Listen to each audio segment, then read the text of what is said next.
Morning student. आज फिर आपके लिए class 11 business study unit second chapter third संयुक्त हिंदू परिवार व्यवसाय एचयूएफ बिजनेस के टॉपिक में आज हम उनके गुणों की बात करेंगे। तो स्टार्ट करते हैं हम। इसके गुण, संयुक्त हिंदू परिवार व्यवसाय के क्या गुण हैं? तो सबसे पहला है प्रभावपूर्ण नियंत्रण। ऐसे व्यवसाय में कर्ता को निर्णय लेने का पूर्ण अधिकार होता है, यानी जो कर्ता है, परिवार का जो वरिष्ठ सदस्य है, जिसे हम कर्ता के नाम से जानते हैं, उसको पूरे राइट्स होते हैं कि वो किसी भी प्रकार के कोई भी निर्णय ले सकता है।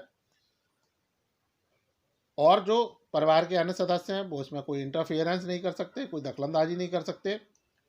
इससे जो करता है वो व्यवसाय के फेवर में, व्यवसाय के इंटरेस्ट के लिए, व्यवसाय के फेवर में वो शीघ्र से शीघ्र और अच्छे से अच्छे निर्णय ले सकता है, जिससे पूरा नियंत्रण कर्ता का उस व्यवसाय पर बना रहता है। अगला है अस्तित्व। इस व्यवसाय में जैसा अस्तित्व, यानी इस व्यवसाय के अंदर क्या होता है, जैसे ही किसी कर्ता की मृत्यु होती है तो उसके उपरांत उस परिवार में जो अगला वरिष्ठ सदस्य है वो उसका कर्ता बन जाता है।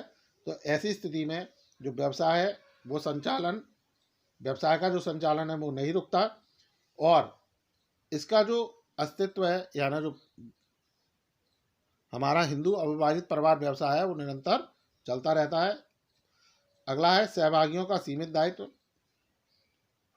तो इस व्यापार की जो सबसे बड़ी प्रमुख विशेषता ये है कि इसके जो सदस्य हैं उनके दायित्व सीमित होते हैं, अर्थात उनके द्वारा परिवार में उस व्यवसाय में जितनी हिस्से के लिए वो सदस्य हैं, केवल उनका जो दायित्व है उतने हिस्से तक रहेगी।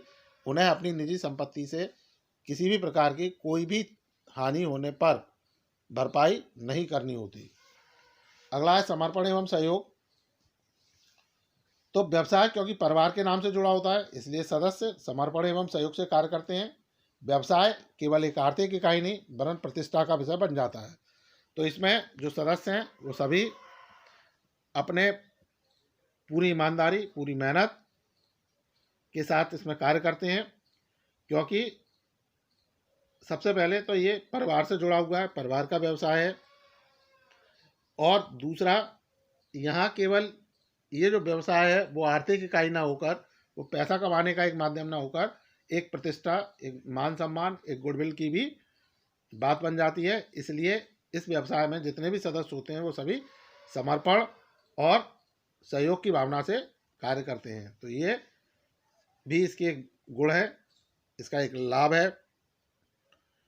फिर अगला है वैधानिक औपचारिकताओं से मुक्त। तो जिस तरह से एकाकी व्यापार में हमें ज़्यादा वैधानिक औपचारिकताएं नहीं करनी होती, उसी तरह से संयुक्त हिंदू परिवार व्यवसाय की स्थापना के लिए भी किसी खास कानूनी कार्रवाई की आवश्यकता नहीं होती है, और ना ही इसकी पंजीकरण कराने की आवश्यकता होती है। इस तरह से इसका जो गठन है वो बहुत आसान होता है। और जो संयुक्त हिंदू परिवार व्यवसाय है उसकी एक जो सबसे प्रमुख विशेषता है वो यही है कि इसके अंदर कोई वैधानिक औपचारिकताएं नहीं है, तो इसलिए इसे आसानी से प्रारंभ किया जा सकता है। अगला है गोपनीयता। तो व्यवसाय की सफलता हेतु आवश्यक है कि प्रतिभागियों को व्यवसाय की गोपनीय बातों का पता न लगे। इस व्यवसाय में समस्त गोपनीय बातें कर्ता तक सीमित रहती हैं, अतः संयुक्त हिंदू परिवार व्यवसाय को गोपनीयता का पूर्ण लाभ मिलता है। तो अगर किसी व्यवसाय को हमें सफल बनाना है तो जो उसकी हमारी स्ट्रैटेजीज होती हैं, व्यवसाय को चलाने संबंधी नीतियाँ होती हैं, वो पूरी तरह से गोपनीय रहनी चाहिए। हमारे कॉम्पिटिटर तक, हमारा जो प्रतियोगी है उस तक वो चीज़ें नहीं पहुंचनी चाहिए।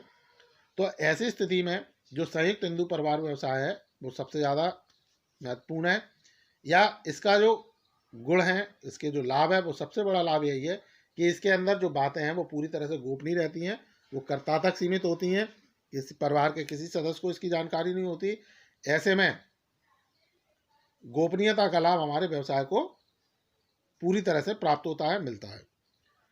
अगला पुरानी ख्याति का लाभ। तो कई व्यावसायिक परिवार ऐसे हैं जिनकी ख्याति बहुत दिनों तक बनी रहती है, अतः संयुक्त